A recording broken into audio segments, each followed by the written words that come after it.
Coming up today on Daytime Blue Ridge, he was the silver medalist in fencing in the 2008 Olympic Games in Beijing, and he's going to be the keynote speaker at the opening ceremonies for the Commonwealth Games tonight. We'll welcome Tim Morehouse to the show. Plus, we'll have the rundown on all the great events you won't want to miss this weekend from City Magazine, and she can help transform any simple dining occasion into a beautiful and memorable event. We'll get some decorating and dessert ideas from my very special guest, Liz Bushong. Make time for Daytime right now.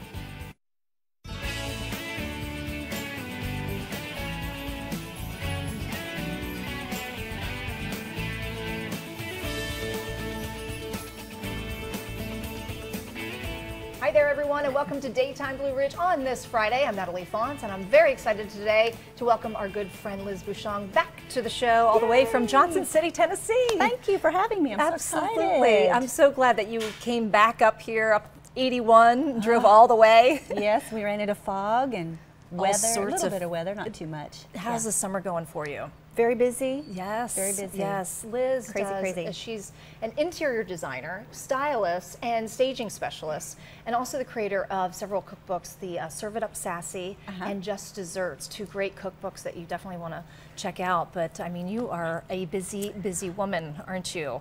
I am busy, but it's so much fun. I just love creating. Well, it's you know, that's the thing. You and so many people who are creative just fascinate me because I have no creativity. Oh, you do. I sure do not. You do. But tell us you a little look bit gorgeous, about so you how you got into like the whole design. You started in fashion, right? I started as a fashion designer. My background, I'm a home economist by training, and I went to a special school in New York City to study fashion design. So I guess I would consider myself a designer.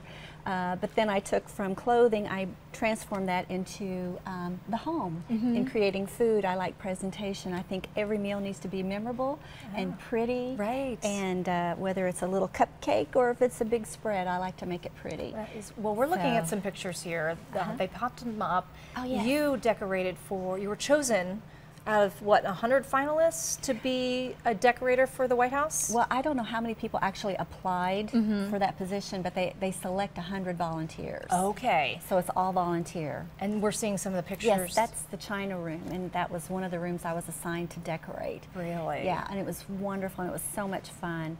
And all the volunteers, when we got there, you know, we all worked together. Whatever project needed to be finished or worked on, we all pulled together and got it done. Yeah, you have a book right here in front of, in front of us that we wanted to talk a little bit about because you said this is my rejection folder. It is.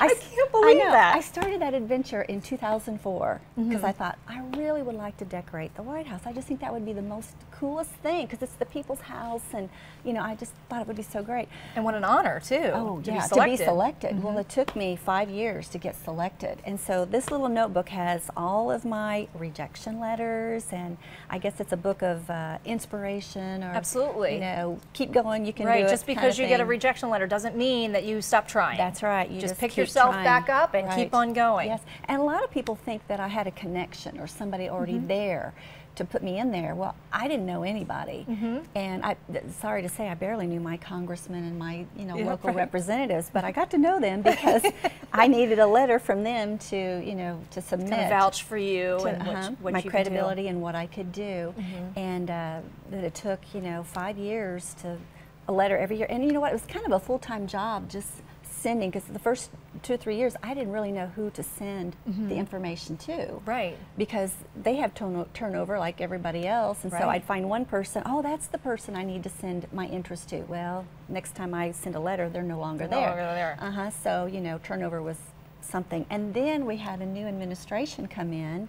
And so I thought, oh no, all the people I thought I knew are all gone. So I've got to start over. So I started over, and that was the year, this just blew me away, that I got the letter. And I'll never forget it. I was out at my mailbox, and I was walking my dog, and I opened the mail. I thought, oh, I got a letter from the White House. At this point, I'm thinking, another rejection letter. Right.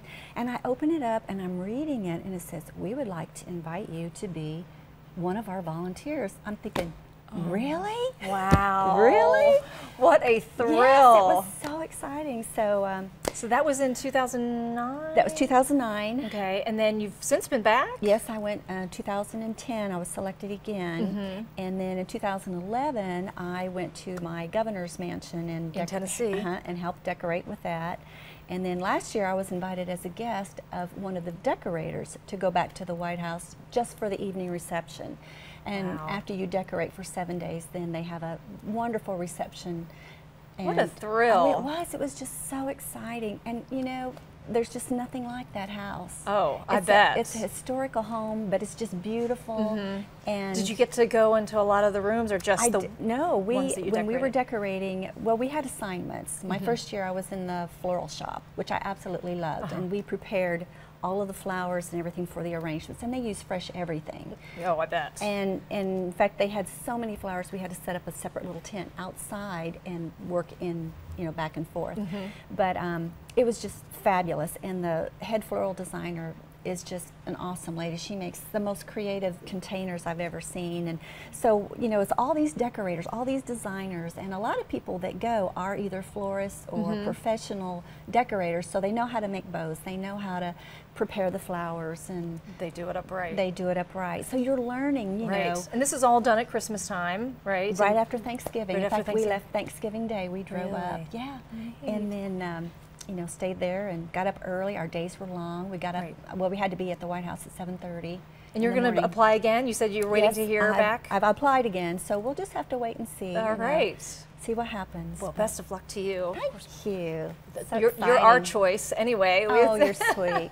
It's fun. Liz does, you do the daytime show in Tri-Cities very frequently, so of course we stole her from Morgan and Amy. From Morgan and Amy, I know, right. So you're going to stick around and you're going to do a tablescape for us. Yes.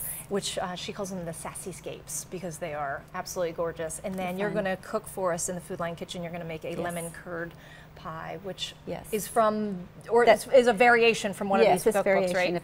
In the meantime, go to lizbushong.com for more on that. All right, still to come, he was a silver medalist in the Olympics in Beijing. We'll talk to him next. We'll be right back. Thanks for watching Daytime Blue Ridge. Be sure to like us on Facebook, facebook.com/Daytime Blue Ridge.